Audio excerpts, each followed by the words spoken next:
chapter 28, titled Against Slanderous Tongues. And this is interesting because it's sort of an opportunity to kind of round out another aspect of that lesson yesterday, which now nobody who's watching the recording understands. It's not important.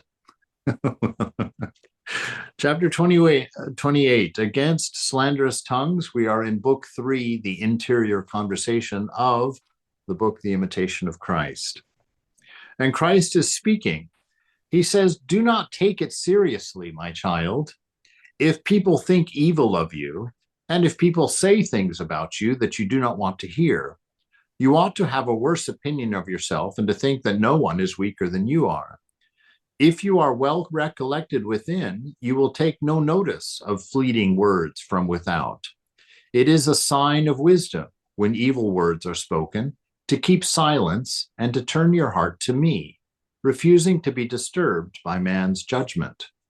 So we see here talking about this whole idea of being rather than being me, having that concern about this construct, this personality, this ego that we normally push around the world. It's almost like a mannequin we've pushed out in front of us that we confront the world with, instead of just being, which means just being without definition, without any concern about particulars. He says, don't take it seriously when people speak evil of you, right? That it doesn't matter what they have to say. And that anyway, in your humility, you should think less of yourself than they do anyway, less of the ego self, right? Because we talked about this, that the ego self, this thought of me, this being me aspect, there is no merit there. There's nothing there. It's non-existent. And it is egotistical. It's concerned only about itself. And when you're a thought among thoughts, instantly you're in the relative world. So you're drawing these relationship lines to everything around you in the world coming to you, this thought of you, because as a thought in the mind, there's nothing else possible for you.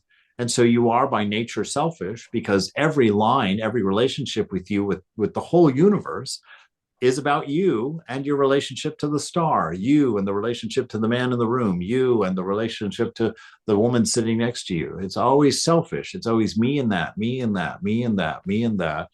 And so there is no good to be found there. And so don't worry about what people's opinion about that thing is, because that thing is a construct. That thing is an ever-changing target. There is nothing worthwhile there. And you should have no dependence on that. You should have no good opinion of that. You should have no love for that, because that's what's holding you captive to that effigy of self, that effigy of being, right? And he tells that, he says, if you are well recollected within, what does that mean? If you are sitting in the shrine with Mother, if you're well recollected, you don't have yourself identified with something in the mind, you haven't attached to a thought of you in the mind, then that it doesn't matter. He says, you will take no notice of fleeting words. You'll understand you're watching the world of change from the immortal position of self with the eternal ideal in your company. You will be, if you're well recollected within, you'll take no notice of these fleeting words from without. It is a sign of wisdom when evil words are spoken to keep silence, right? That there's no response, because you know that they're about a thought of you, and they're not about the being. They're not about the self. They are about this idea of the self that you've put your name on, that you call your personality and your whatnot. He says that keep silence and turn your heart to me for the safety, right? That's why we keep the company of Jesus, or of Mother, or of Ramakrishna, or of Buddha. That's why we keep that's why we start with having an image of God, because we can turn to that. We can say, Mother, did you just hear what that guy said? And Mother will chuckle. She'll laugh. So yeah, has nothing to do with you. Keep going. Don't worry. Wasn't to you. It was about a construct of you that's running around the world in your mind. We're here, and everything is well. Refusing to be disturbed, right? Not letting it pull you out of being into being me, right? Don't let it pull you into the construct so that you take those words as a description of yourself, which is the tendency, because when we're being me instead of just being, those opinions are part of the relative description of a non-existent you that you get caught up in, and you start feeling those things like shame, embarrassment, anger, jealousy, all of those things that come from that. Do not let your peace of mind depend on what people say about you, right? And that, of course, is metaphorical, because it's not just what people are saying about you, it's what you're saying about yourself. It's what you're thinking about yourself. Anytime you are being me instead of just being, there's all kinds of projections on that. Vivekananda says that this personality that you love so much is merely a collection of limitations and restrictions, right? I'm a man, so that means I'm not a woman. That's a limitation and restriction. I'm 60, so I'm not 20. I'm not any other age. I'm American, so I'm nothing else. And so we limit that self, and that self is vulnerable because of that identity with limitations. You're defining yourself by this set of limitations. And when somebody adds to it, you're a moron, or, you freak, look at you, you member of a cult, or whatever these thoughts that were running through my mind yesterday as I was perusing a party. These things are unreal. They're not there. So do not let your peace of mind depend on them. That's not who you are. That's not what you are. You are not me. You are the act, or the it's not an act. That's the problem. Just this being, without definition. You're just present. You're just there. And that which defines you actually at that time is the presence of the divine. Your awareness of the presence of God. That's your definition. You're in the light of the beloved. And so the rest of it is just an effigy. It's a mask. It has nothing to do with you. So don't let your peace of mind ever, for any reason, depend on your limitations, restrictions. Don't let your peace of mind depend on circumstances. Don't let your sense of self depend on the condition of the moment, or the condition of your mind, or the condition of your body.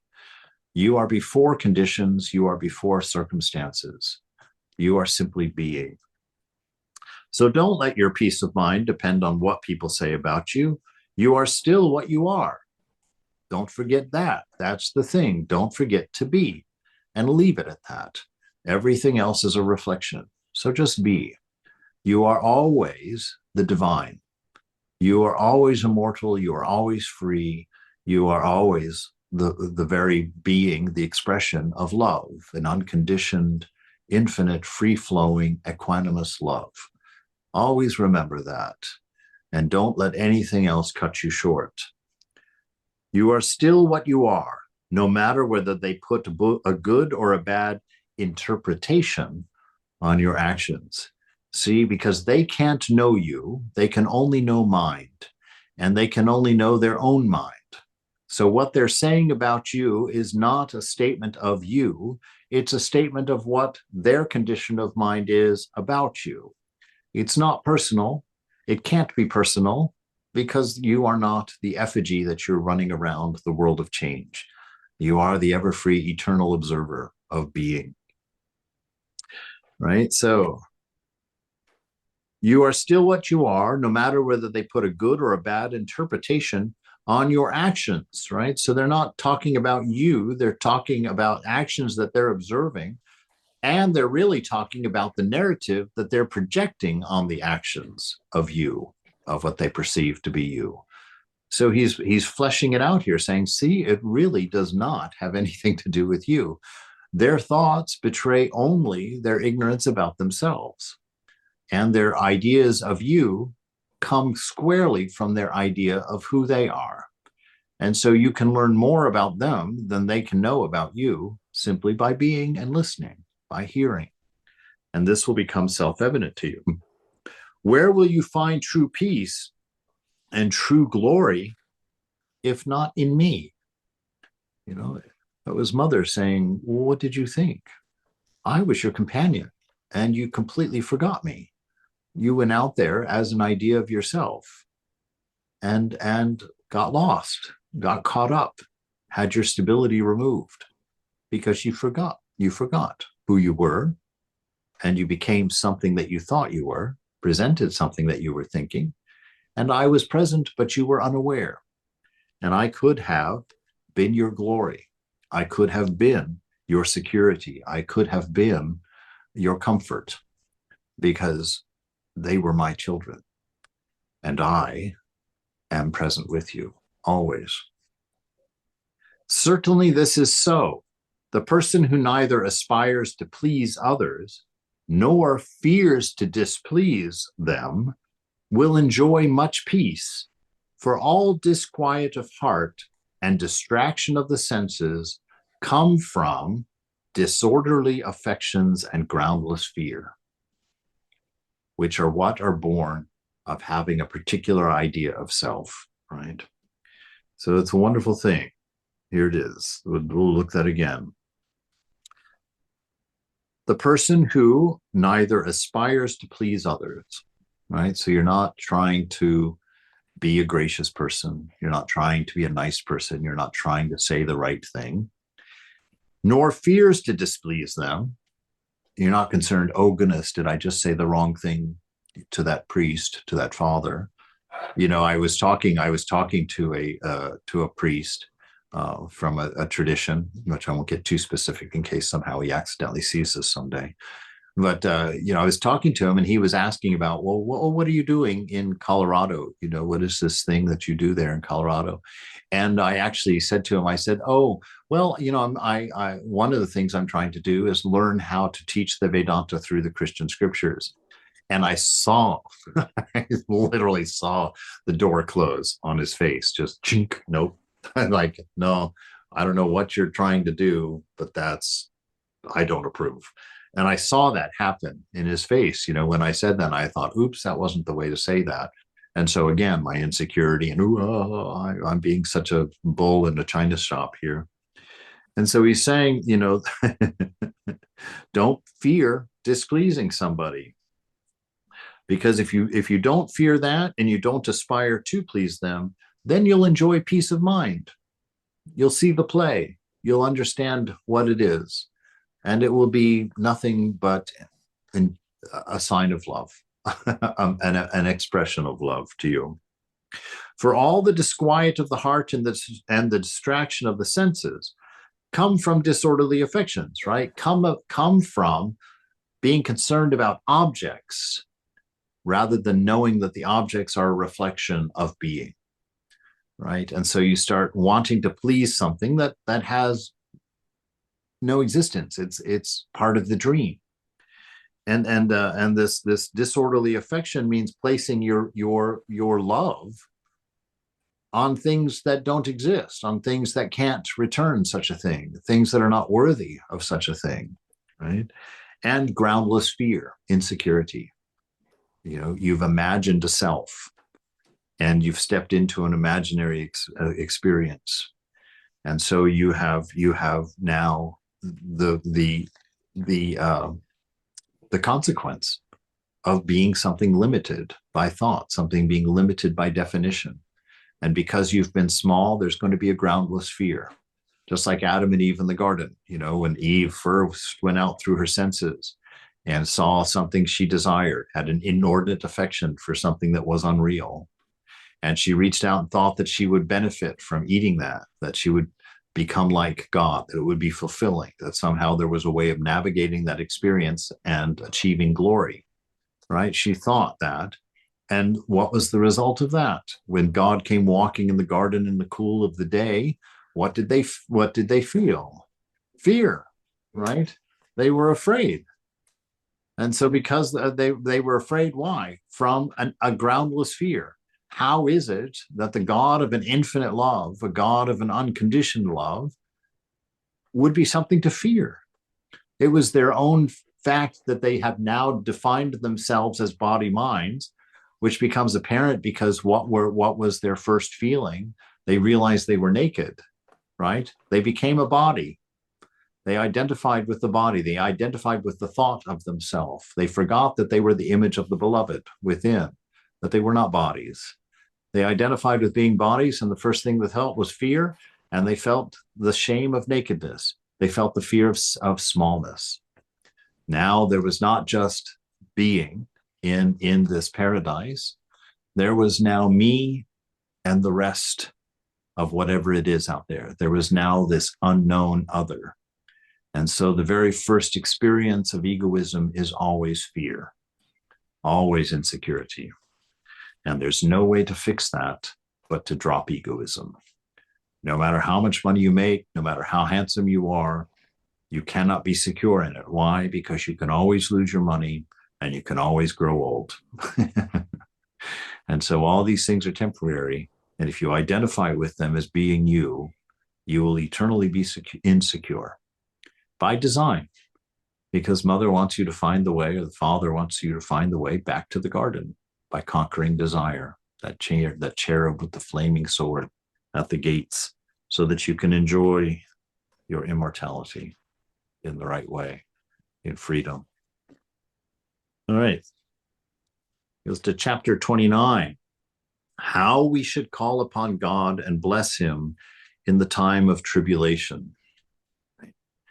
Disciple, Lord, may your holy name be blessed forever.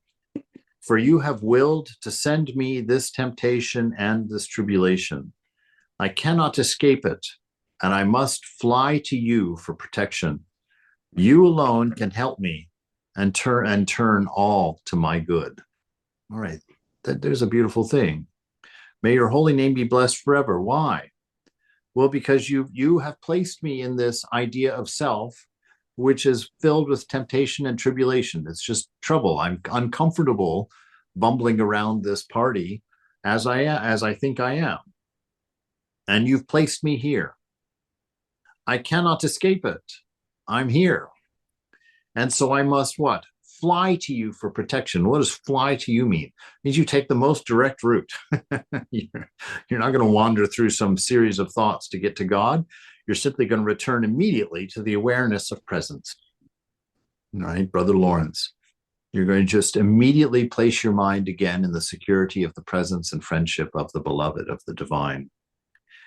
That I'm going to do that for my protection, right? That when the divine says, take refuge in me only, that means that is the only place you're going to find refuge. In anything else, you're just going to find distraction. In that sense of self, based on that infinite love, on that being without definition, without particularity, that is the only place that you will find protection, that you will actually fix the problem rather than just being distracted from it. You alone can help me and turn all to my good.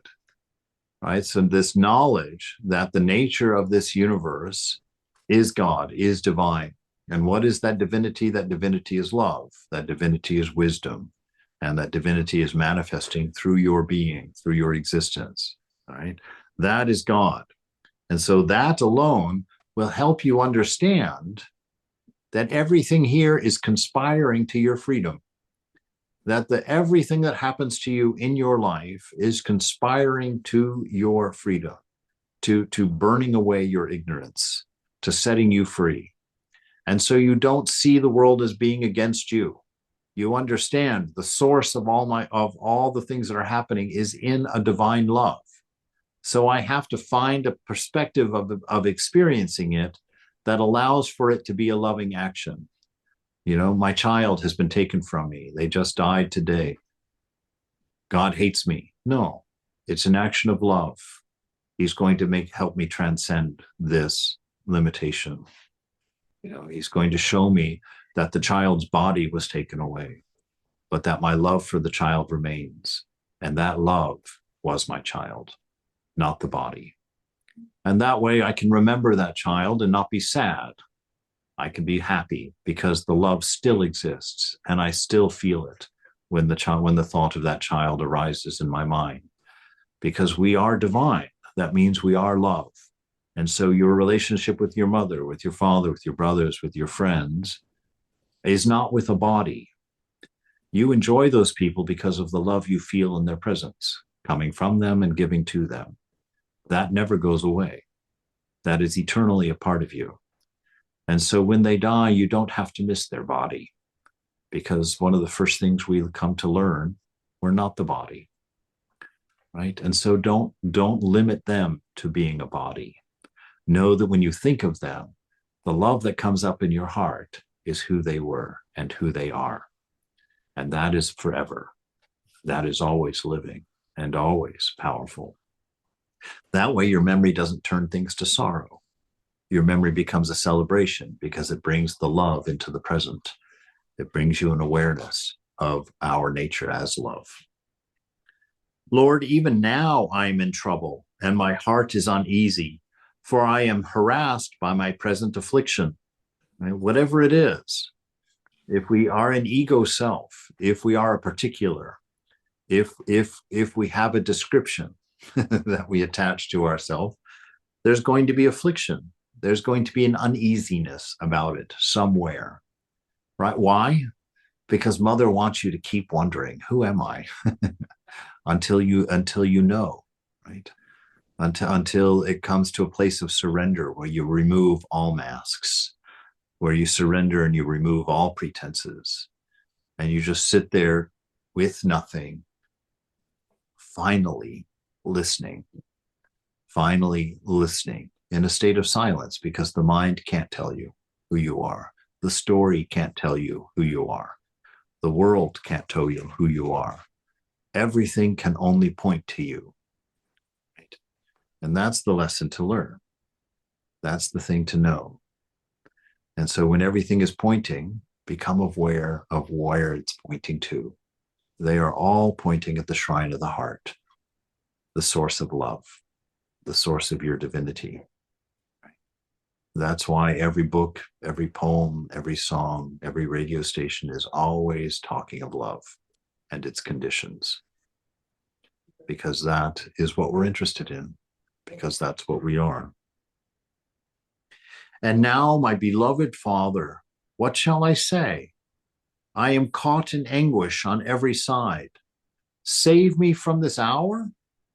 But it was for this that I came to this hour, right? Say, why am I going to pray that you save me from this? Save me from what? I was created for this. My existence is this, my experience of being is this. Why should I long to be saved from this? He says that you might be glorified when I am properly humbled and delivered by you, right? That you become glorified, because finally that which is shining through me, which is that divine presence, that Satchitananda, now finally is flowing through and coming out as it came in, as it were, right? It's finally coming out as an equanimous, unconditioned love for everything at once. It's no longer my ego determining you get this much, you get none. I beg this from you. I hope that's from you. But now I've learned there's nothing to take. There's nothing to get from this world of thought. There is only the momentary expression of a divine and unlimited love. That is my point. That is my purpose. That is my presence. And that is the glorification of God, because finally God is shining through you as God is, unlimited and unconditioned, free and eternal. And you identify with that, which is kind of not identifying with anything else. Yeah, God, that's why Ramakrishna defined himself. He said, when somebody asked, what are you? And he doesn't say, oh, I'm an incarnation, or I'm Ramakrishna, a great sage or a teacher, or I'm your friend. He doesn't define himself by a limitation. What does he say? I am a whole through which God can be seen, right? Because he had no particular about him. You could look through him and see the infinite through that whole. It's not that the infinite stuffed itself into a body and became Ramakrishna. That wasn't the point at all. Ramakrishna is an absence of egoism. And so we look at him, and looking to him is the same as looking through a hole in the wall at the infinite expanse behind it. It can express completely an infinity, which a finite thing could never do. And this is how we know that Jesus was not a personality in time and space, that he also is the whole looking through to the same beloved behind it. And that every time he came, when he came as Buddha, when he came as Rama, when he came as Krishna, the same beloved has come again and again. And each time we gave him names and we called him a particular because that's what we thought of ourselves. And we projected it on our beloved and we limited him and made him a personality who was of a certain nationality and lived in a certain part of the world at a certain time and spoke to a certain group of people. We made him small. And every time he came, we created one of these small puddles around him, right? He shows up as Buddha. Oh, that's Buddhism, and that's over there. He came as Krishna. Oh, that's Hinduism. That's a puddle over there. He came as Jesus. That's a puddle over here of Christians. And then we started fighting and arguing about which one of him was the best, when it was all him. It was all him, giving the same message. Love one another, for crying out loud. The most important thing is love. Why are you fighting with each other? Why are you killing each other? The first things I told you not to do is what you're doing, because you believe me to be small and you believe me to be limited.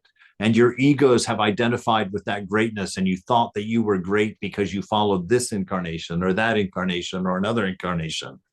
Stop being fools. You are the disciple of the infinite, the unlimited, ever-free expression of a love with no conditions, not a small little spurious dot in time, space, and causation. Much bigger than that. To think something else is to worship egoism and not to understand unity at all.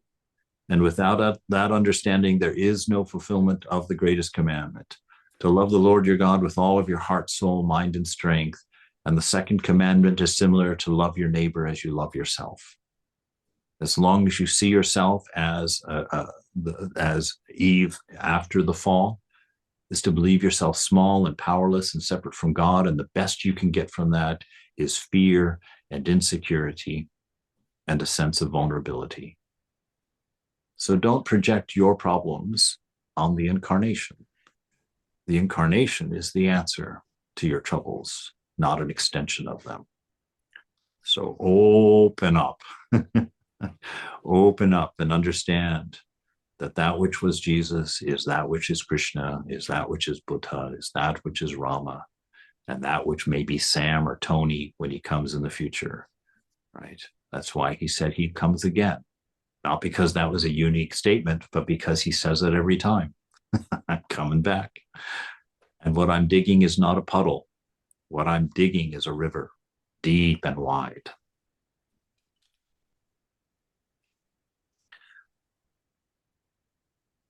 And now, my beloved Father, what shall I say? I'm caught in anguish on every side.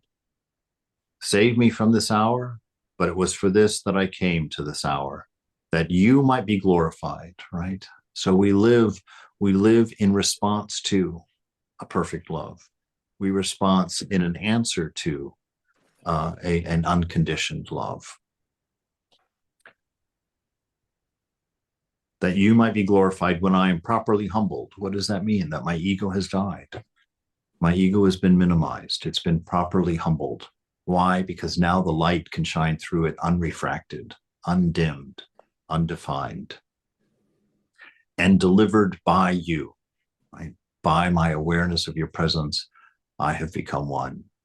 By the awareness of your presence, I have become free, because I'm no longer concerned about the conditions under which my idea of self has been projected. Please, dear Lord, deliver me, for what can I do and where shall I go without you? Wretched sinner that I am, right? And so he's identifying with, again, that ego self. The self is never a sinner. Impossible to say. It is the image of God that's been placed within you. The sinner is what you believe yourself to be. And as long as you're attached to a small idea of yourself, you'll be a sinful. Why? Because you're small. And everything that you need is going to relate to the body and the mind, the two things that make you small, your ideas. Lord, give me patience this time too. Help me, my God, and I will not fear or dread whatever trouble befalls me. I'll take refuge in the knowledge that I'm ever free, ever pure, ever loved of God. that I've never been born and I've never died. This is who I am. This is being, not being me, but being, right? God, unlimited and unconditioned. What shall I say now, Lord, in the midst of my distress? May your will be done. For I well deserve to be afflicted and oppressed. As long as I see myself separate, that's what comes my way. But what am I wanting? What am I doing? I'm rising into the knowledge that my will is the divine will without the restrictions of my ego. And so it's not God enforcing his will on me and not letting me to be who I am. He's not depriving you of your expression and your individuality. He's allowing your expression as you are, not from your ego perspective, but from your is perspective, right? And that is how we let that light shine without condition and without restriction. For I well deserve to be afflicted and oppressed, as long as that's not the case, so that I keep moving until I'm not those things, till I've surrendered, till I've given them up as the source of my suffering, right? All attachment is suffering. And attachment is what? Attachment is holding on to a definition of yourself that limits you in any way, right?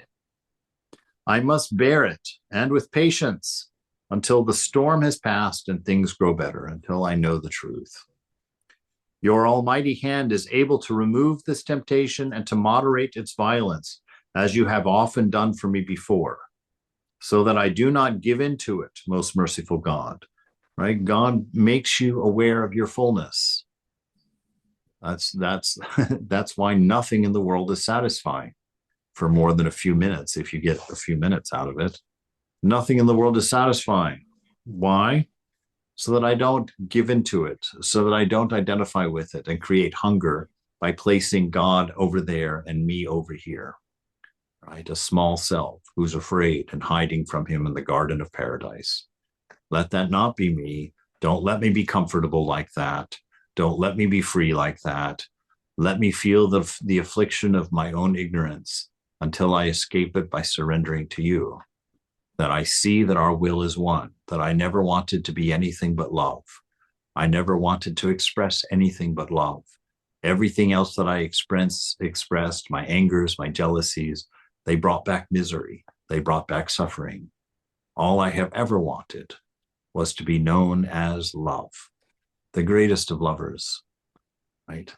God, each and every one of us being the greatest of lovers simultaneously.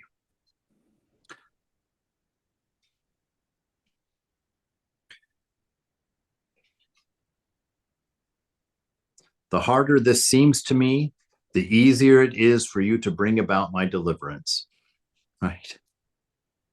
So interesting. The harder this is for me, right? Because that's going to drive you to surrender. That's going to drive you to the need for refuge.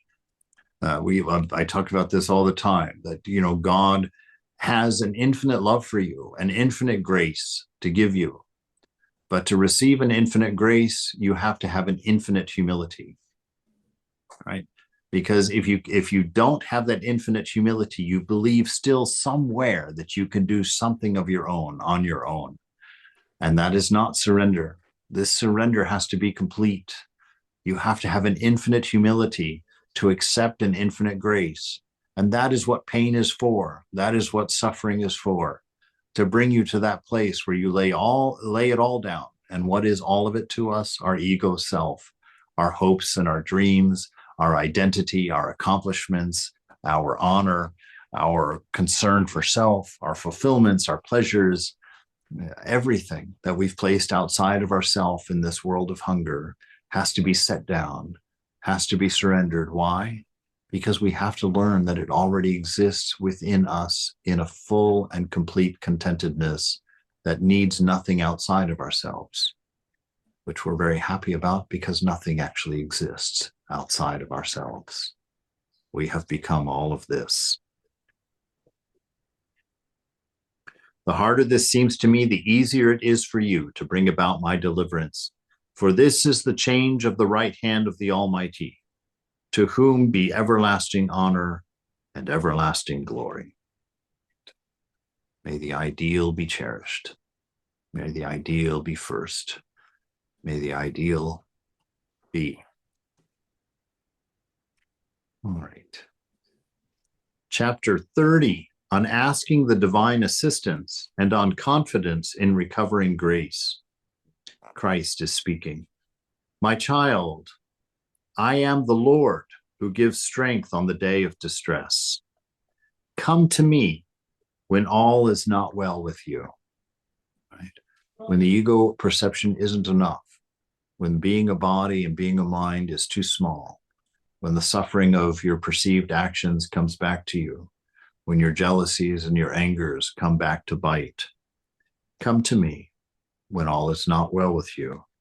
What hinders you most of all from receiving heavenly consolation is your slowness to turning to me, your slowness to remember, right? So in my little story about last night, my slowness to remember Mother, that presence within my own heart, I navigated that party with my ego self, and I was horribly uncomfortable, horribly, horribly insecure. And I didn't know what was wrong until the morning in the shrine. My slowness to turn. At my first sign of discomfort last night, I should have turned to Mother within and said, Mother, what is this discomfort?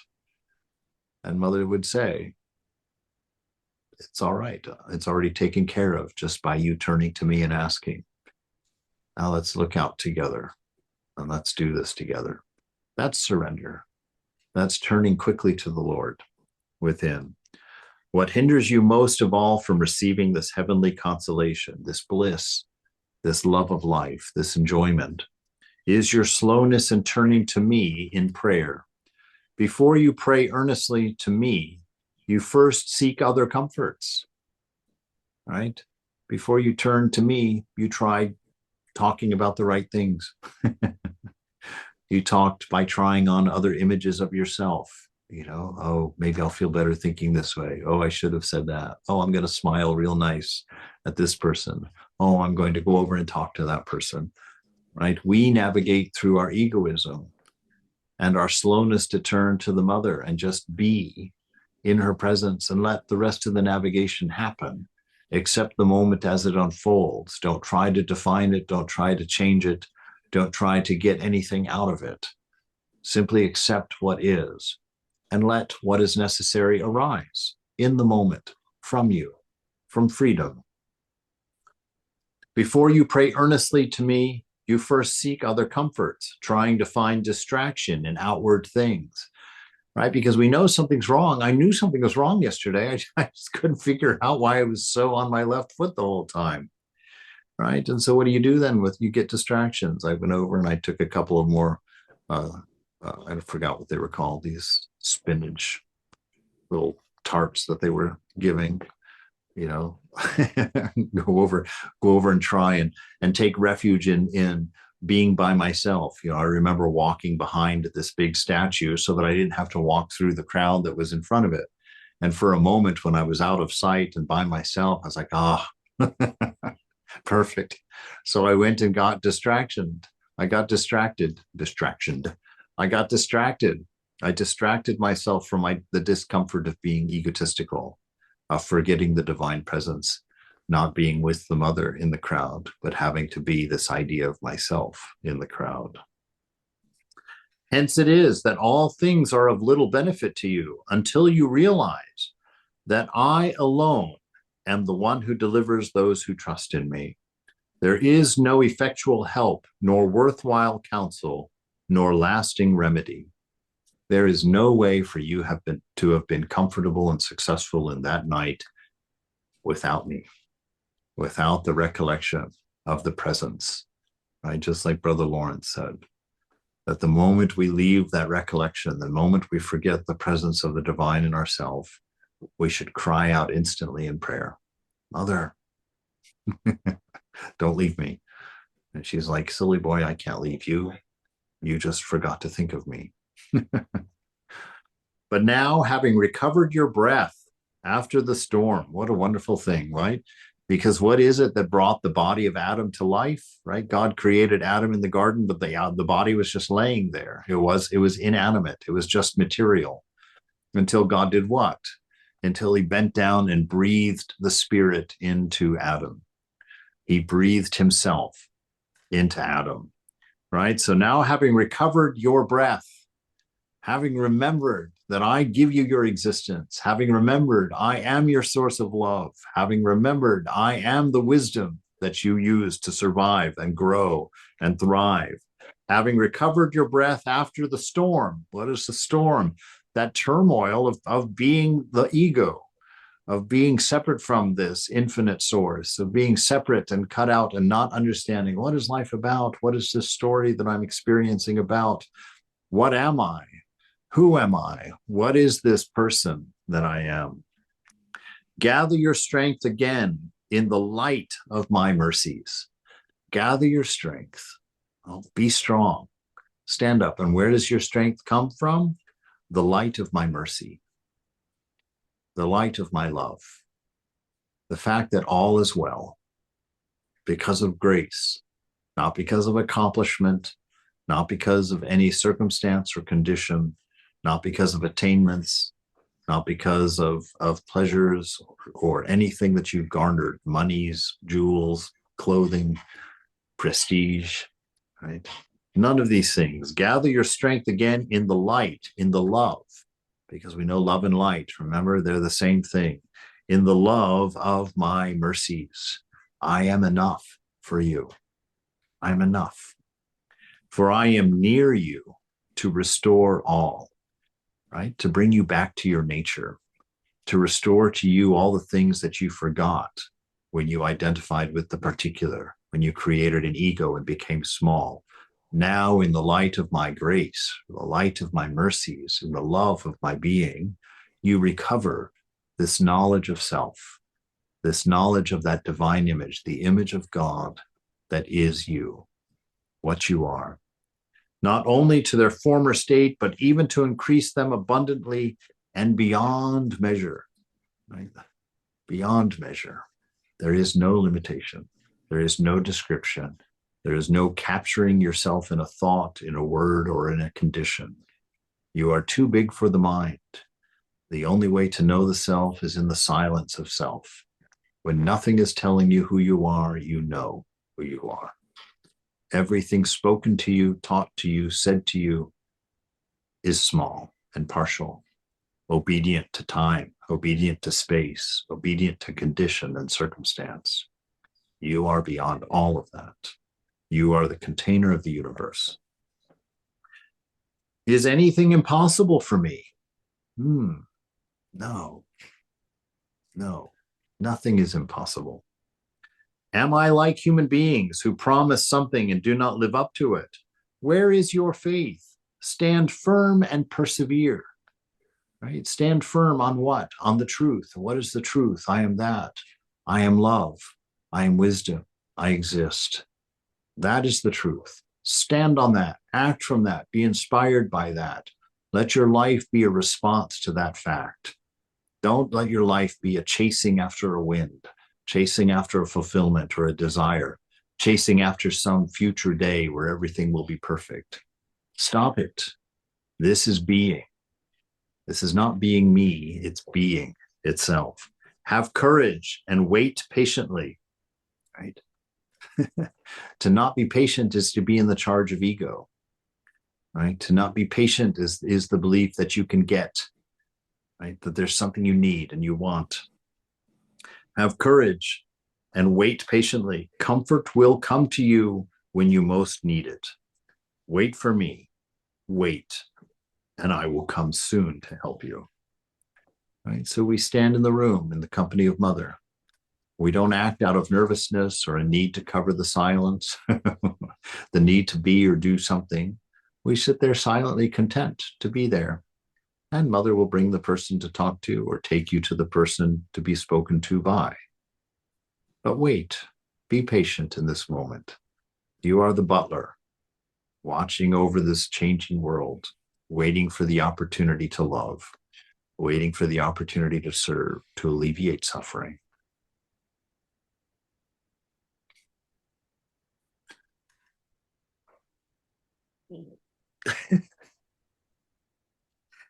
This is who you are.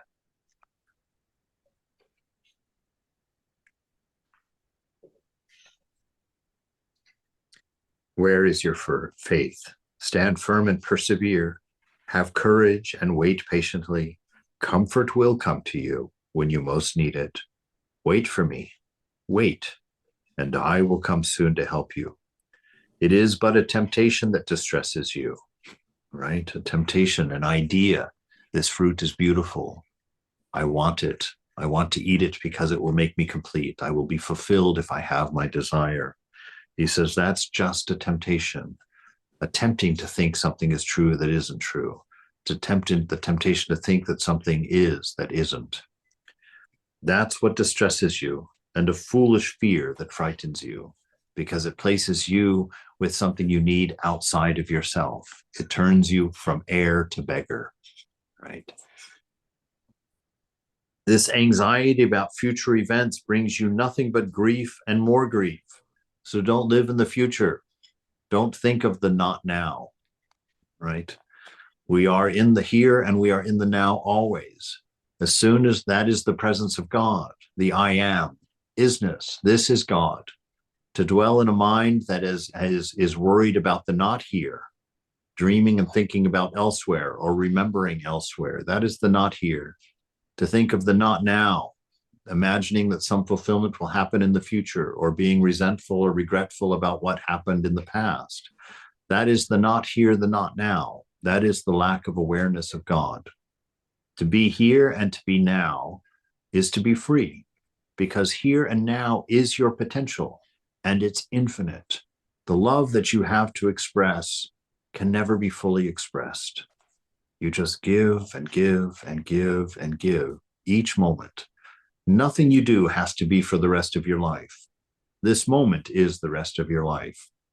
You know, someone asked me in a class not too long ago, how do I love a person, you know, who's a pedophile? And I said, is there a pedophile in the room with you right now? And they're like, no. I said, well, then you're not responsible for loving a pedophile. We're here and now. It says, who is in the room with you? No one. Then your responsibility is to love yourself. Right? That's your responsibility now. Do that well, and Mother will bring someone else in the room. And then it's your responsibility to love that person. And then she'll bring two people in, and one of them might be a pedophile. And then it is your responsibility to learn how to love that, right? To learn the proper way. Mother gives you your life one moment at a time. You don't have to be pure for the rest of your life. You just have to be pure right now. You don't have to stay true for the rest of your life. You don't have to be faithful the rest of your life. Just be faithful now. Be faithful here, be faithful now. And when you die, right, when you die, you will have been faithful one moment at a time. And those of us that remember you will say you were faithful for your whole life, right? This anxiety about the future brings you nothing but grief and more grief. Today has troubles enough of its own. It is a useless waste of time to worry or to be elated about future events, which perhaps may never happen, right? Future events never happen. They're always in the future. Their imagination, your construct of what is to come is always a construct. It's a concept of mind. It has no meaning and it is not real. And the same with your past, because you can't give me a piece of the future and you can't show me a piece of the past. The entire past is indicated in this moment. Your entire future is projected from the isness of this moment. So everything that you could either know about the past or the future is only known by being present, fully here and fully now.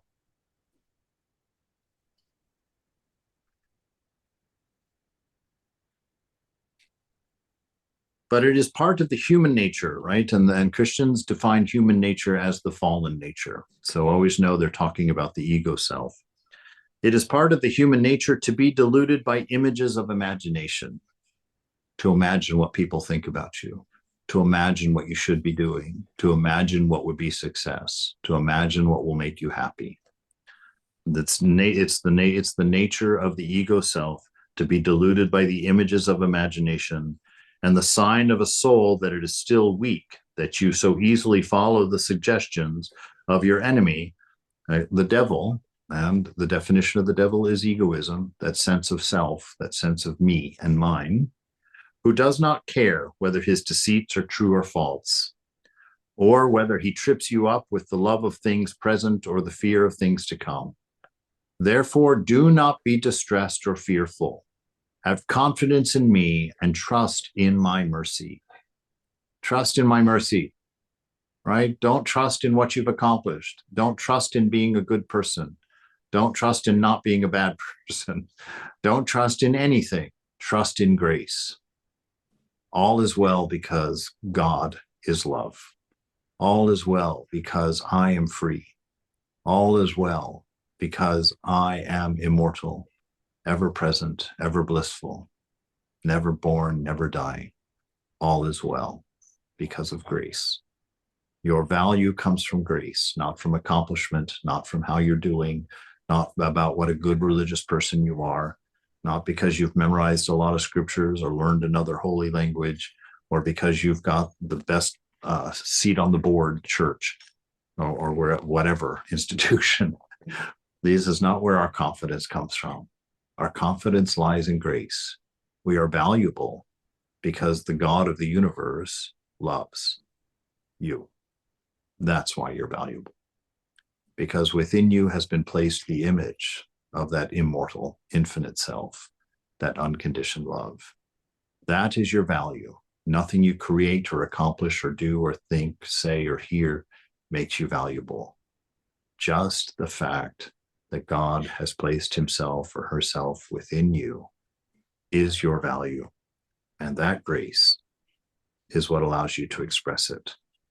You're confident before the beloved, not because you're doing a great job, not because you've managed to overcome this, that, or the other. You're confident before God because of grace. God sees the ideal you and calls it out and inspires it in you, right? Not because you've managed to do it and now you're going to give it to him as your payment for confidence, your deserving love. No, wrong idea. That's a terrible circle of suffering and pain, a terrible circle of guilt and sorrow. And it will always be a wedge between you and the divine. Grace is the only way. And the acceptance of grace is humility, right? The loss of egoism, a surrender of anything separate from God to God.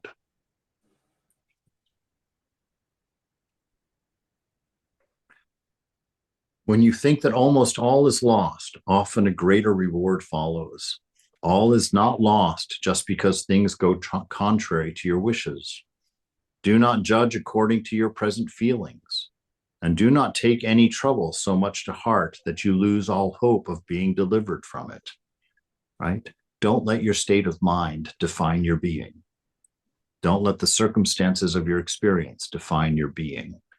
Don't let the conditions of life and mind and body determine who you are. Let your acceptance of the grace of God make you aware and allow you to accept the fact that you are an infinite love, unconditioned, that you are infinitely strong because there is no limitation to you, no smallness to you. Don't fall into a timeline where you have to accomplish something or get out of something. Live in the moment, which is the presence of God, and find your confidence in that companionship. Find your strength in that companionship. Do not think that you have been completely abandoned because I have not sent you some grief, or if I withdraw from you the consolation you longed for. Know that this is the way to the kingdom of heaven. No doubt it is better for you, for the rest of my servants, to be tested by adversity than to always have things go your own way. Right? When things are going our way, it's very easy to forget the presence of God. It's preferable to forget the presence of God, because then you can fully delve into egoism and be the commander of your own ship. Right? When things are going well, you're high on that. Well, what a mistake. This is the world of change. Nothing remains as it is. Nothing is what it seems. I know your most hidden thoughts, right? So God, God actually has your thoughts before you do. You become aware of them secondarily. The ego catches them and identifies itself. Right? We'll just finish this verse and we'll end here. I know your most hidden thoughts, and that it is necessary for your salvation that sometimes you be deprived of spiritual consolation, lest you become too elated with success, and through pride imagine yourself to be what you really are not. What I have given, I may take away and may restore it again when I please. Right? So anything in the egoism can give you that illusion. When you think you're separate from God, you can imagine that you're separate from God, and you can feel that you are separate from God. But the hilarity of that is that one of the ideas of God is that he's omnipresent. If God is omnipresent, where is he going to go to get away from you? He can't go. He can't go. He can't get away from you. It's you that can forget about her, right? So don't forget the presence of God. Always be mindful of that light and share this world and your experience in it at every moment with that divine beloved in the grace of her acceptance, his acceptance of you in that. And in that, find your confidence, your courage, and ultimately your freedom.